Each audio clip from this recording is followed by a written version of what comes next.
What do stress and anxiety have to do with acid reflux?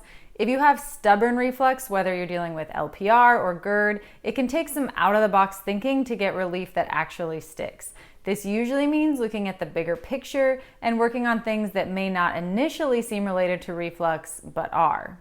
One of those things is stress or anxiety, both of which result in a lot of similar physical symptoms.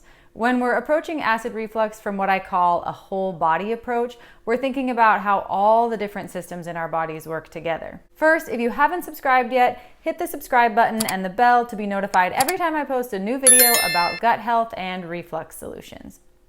So stress activates the sympathetic nervous system or fight or flight response in our body. Processes like digestion are put on hold to focus our energy and other resources on resolving whatever crisis we find ourselves in. When we eventually chill out, we can get back to properly digesting our food. But in the case of chronic stress and anxiety, we essentially get stuck in this fight or flight state, which can really mess with our digestion. Here are a few ways that stress and anxiety can contribute to acid reflux. 1. Changes in GI motility and slow stomach emptying. Hormones released in response to stress can slow movement of food through the GI tract and delay stomach emptying. This can increase pressure within the GI tract, encourage bacterial overgrowth, and increase chances of reflux. Also, there are studies that link anxiety specifically with slow motility and constipation.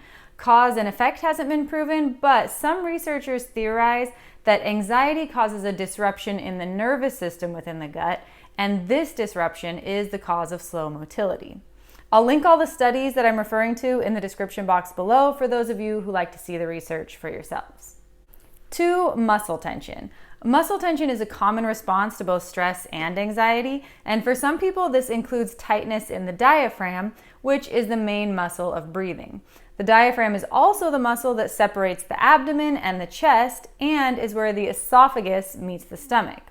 The lower esophageal sphincter, or LES, sits just below the diaphragm, and both work together to stop food and other gastric juices from refluxing upward. Research shows that people who suffer from GERD have decreased inhalation and exhalation, and that practicing diaphragmatic breathing can actually help a lot with acid reflux. 3 is microbiome changes.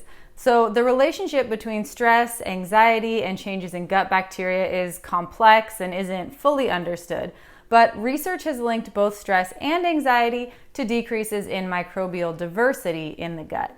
Stress hormones, inflammation, and nervous system activity can actually change the composition of gut bacteria.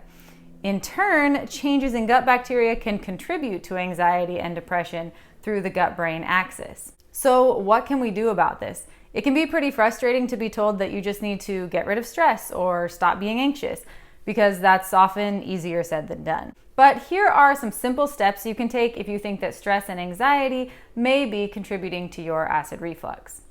1. Incorporate diaphragmatic breathing and diaphragm stretches into your daily routine.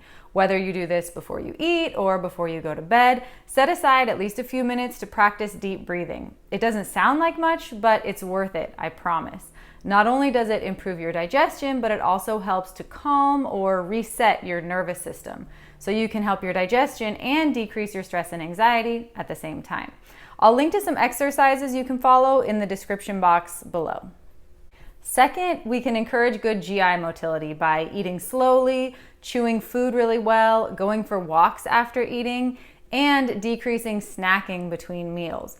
Fasting between meals activates something called the migrating motor complex, which stimulates movement of food through the GI tract. Some people actually refer to it as the housekeeper of the GI tract, and the cycles can take around 1 to 3 hours. This only happens when we're not eating, so it's important to give the GI tract some breaks so that the migrating motor complex, or MMC, can do its job. If it's hard to go 3 hours between meals, try increasing your nutritious proteins and fats to help stay fuller longer. This simple practice has made a big difference for many of my clients, but it only addresses part of the problem. The causes of reflux are many, and the Reflux Relief Academy takes into account how imbalances in multiple systems can contribute to reflux.